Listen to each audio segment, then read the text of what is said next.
Once upon a time, far out in the open sea, a large ship struggled against a violent storm. Thunder roared. Waves rose like mountains.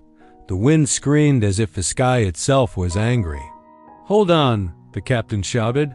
"Secure the ropes." A sailor cried, but it was too late. A massive wave crashed into the ship, tearing it apart like a toy. Wood splintered. Screams filled the air. One by one, the sailors disappeared into the dark sea. Among them was a man named Daniel. "God, please save me," Daniel shouted as the water pulled him under. Hours later, silence. When Daniel opened his eyes, his throat burned and his body ached. He felt sand beneath his hands. He coughed and whispered, "I'm alive?" Slowly, he sat up and looked around. An empty beach, endless ocean, no people, no ship. "Hello?" he shouted. Only the sound of waves answered him. Fear wrapped around his heart. "I'm alone," he whispered.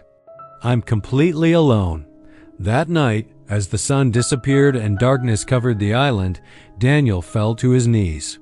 "Oh God," he prayed, tears falling into the sand, "you saved me from the storm. Please save me from this island too. Send someone, please. I'm scared." Days passed. No ships, no voices, only sun, hunger, and silence. Each morning Daniel stood on the beach, scanning the horizon. "Maybe today," he told himself, but every evening he returned disappointed. "Why hasn't God answered me?" he muttered. To survive, Daniel forced himself to act. He built a small shelter using wood, leaves, and grass. "This will protect me," he said, trying to sound hopeful. He learned to crack open coconuts. "At least I won't starve," he sighed. He caught fish with sharpened sticks. "I never imagined my life would become this," he said, staring at the fire. Every night he prayed, "God, I still believe in you. Please don't forget me." But as weeks passed, hope slowly faded. One evening, while cooking fish near his shelter, a strong wind blew. "Oh no, wait!" Daniel shouted. A spark jumped. Flames rose suddenly, climbing the dry grass walls. "No, no!" Daniel screamed, trying to stop it. But the fire grew stronger. Within minutes, his shelter, his only home, was gone. Daniel collapsed onto the sand. "That was everything I had," he cried.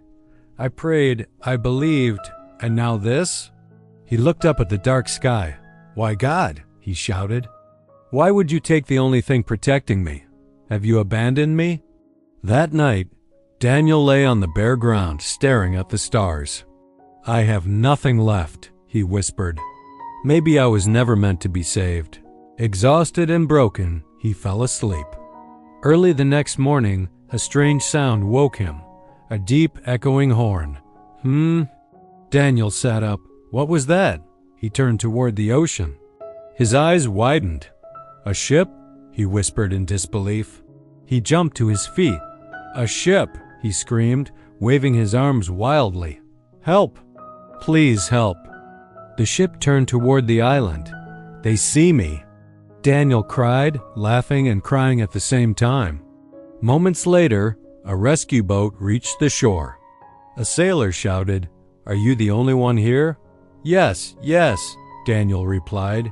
"I thought I was forgotten." As they pulled him aboard the ship, Daniel met the captain. "We saw your fire signal," the captain said calmly. Daniel froze. "My? Fire?" he asked. "Yes," the captain nodded. "The smoke was visible from miles away.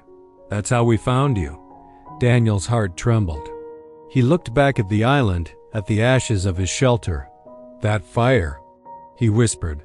"That fire saved me." Tears filled his eyes. "What I thought was my worst loss," he said softly, "was actually God's rescue plan." Daniel bowed his head. "Forgive me, God," he prayed quietly. "I doubted you when you were working for me." The captain placed a hand on his shoulder. "Sometimes," he said, "what looks like disaster is actually a signal for help." Daniel smiled through tears. From that day on, he never forgot the lesson. God's plan is always bigger than our understanding. When things don't go our way, it's easy to lose hope. But we must never give up. Even when we can't see it, even when everything seems lost, God is still working. And sometimes, the fire we cry over is the very thing that saves us.